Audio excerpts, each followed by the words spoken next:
আবার সেদিন দেখলাম কইতেছে তারেক রহমান ক্ষমতা গেলে নাকি প্রাইমারি শিক্ষকদের ট্যাব দিবে, ট্যাব ট্যাব, এই যে ট্যাব, এই ট্যাব দিয়ে নাকি প্রাইমারি স্কুলের শিক্ষকেরা প্রশিক্ষণ নেবে নিজেরা, আবার অন্যদের প্রশিক্ষণ দিবি।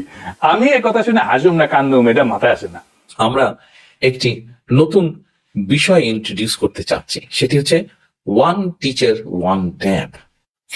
আমরা এই টিচারদের কাছে ছোট ট্যাব বা কম্পিউটার পৌঁছে দিতে চাচ্ছি। প্রথমে আমরা যদি এই সকল টিচারকে ঢাকা শহরে বা বিভাগীয় শহরে নিয়ে এসে ট্রেনিং দেই, তাহলে দেখা যাবে যে অনেক খরচ হবে, রাষ্ট্রের সময়ও নষ্ট হবে।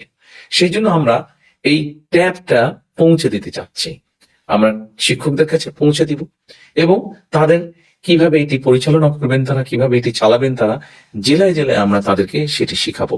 তারপরে তারা তাদের উপজেলা, ইউনিয়ন, গ্রামে ছড়িয়ে যেতে পারবেন। শিক্ষকদের ট্যাব দিয়ে কি শিক্ষার মানের উন্নয়ন আদৌ সম্ভব? না, সম্ভব না। এটা ধান্দা। এটার পশ্চিমা দুনিয়ায় বলে ডিস্টেন্স লার্নিং বা দূর শিক্ষণ পদ্ধতি, যা সাধারণত শিক্ষার বিকল্প পদ্ধতি হিসেবে ব্যবহৃত হয়। ট্যাবের মাধ্যমে শিক্ষা কার্যক্রম পরিচালনা করাটা জনপ্রিয় ছিল কোভিড এর সময়, যখন আমরা সামাজিক দূরত্ব বজায় রাখতাম, একজনের সাথে একজন দেখা করতাম না, কথা কইতাম না, স্কুলে কলেজে যাইতাম না, অফিসে যাইতাম না, ওই সময়কার কথা। কিন্তু শিক্ষকদের ট্যাব দিলে যে শিক্ষার্থীরা তার সুবিধা পাবে, এটা একটা কাল্পনিক পেলাম। বাংলাদেশে প্রাইমারি স্কুলে অধিকাংশ সুবিধা বঞ্চিত ছাত্রছাত্রীরা পড়াশোনা করে। এই জন্যই প্রাইমারি থেকে উচ্চ মাধ্যমিকের ড্রপ আউট ঠেকানোর জন্য স্কুলগামী শিক্ষার্থীদের পিতা মাতাদেরকে অর্থ সহায়তা দিত হাসিনার আওয়ামী লীগ সরকার। এটা একটা যুক্তি ছিল যে পারিবারিক অর্থ উপার্জনের জন্য বাবা মা সন্তানের পড়াশোনার জন্য বন্ধ না করে দেয়।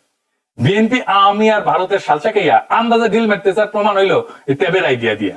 এর পেছনে আছে ভয়ঙ্কর এক লোভের ফাঁদ, ধান্দা ধান্দা। এই প্রাইমারি শিক্ষকেরা নির্বাচনে পোলিং অফিসারের দায়িত্ব পালন করবে অনেক ভোট কেন্দ্রে। তারেক রহমান এই সমস্ত নির্বাচনের দায়িত্ব নিয়ে যেহেতু অফিসারদেরকে ট্যাব পাওয়ার লোভ দেখাইতেছে, যেন যারা বিএনপির ভোট চুরি প্যানেলকে বাধা না দেয়। এটা একটা প্ল্যান। নির্বাচনে যে তারপরে এই শিক্ষকদেরকে ট্যাব দেওয়া না, প্রথমে বিএনপির কোন ব্যবসায়ীকে কাজ দিবে, 10,000 টাকা ট্যাব 1 লাখ টাকা কিনবে, তারপর ওই ট্যাব চালানোর জন্য প্রশিক্ষণের নামে কোন একটা কনসাল্টিং ফার্ম নিয়োগ করবে, সেটাও আর বিএনপির, সেখান থেকে টাকা খাবে সবাই। তারপর কোটি কোটি যেন 10% যাবে আর কি। তারপর ওই সমস্ত ট্যাব আর শিক্ষা কন্টেন্ট বানানোর জন্য আবার প্রকল্প আর পয়সা, খালি ধান্দা আর ধান্দা। তারেক রহমানের সব চাকর বাকরেরা কোমরে গামছা বান দিছে টাইট করে, যে কোনটি কোনটি ধান্দা করবে পারে। দিন শেষে ওই সমস্ত বাতিল ট্যাব দিয়া দেশে শিক্ষা কার্যক্রম হবে না। প্রাইমারি শিক্ষকদের বাচ্চারা গেম খেলার কাছে ব্যবহার করবে, লিখে নিয়ে। এই হলো বিএনপির প্ল্যান। এখন বিএনপি সব লেসপেন্সার গুলো বলে, দাদা আপনি কিছু কেমনে জানলেন? ভাই আমরা রাজনীতি করি, মানুষের সাথে মিশি, কথা বলি, মানুষ নিয়ে আমাদের কাজ। আমরা টেম্পু স্ট্যান্ড দখল, আওয়ামী লীগের ব্যবসা দখলের ধান্দা করি না।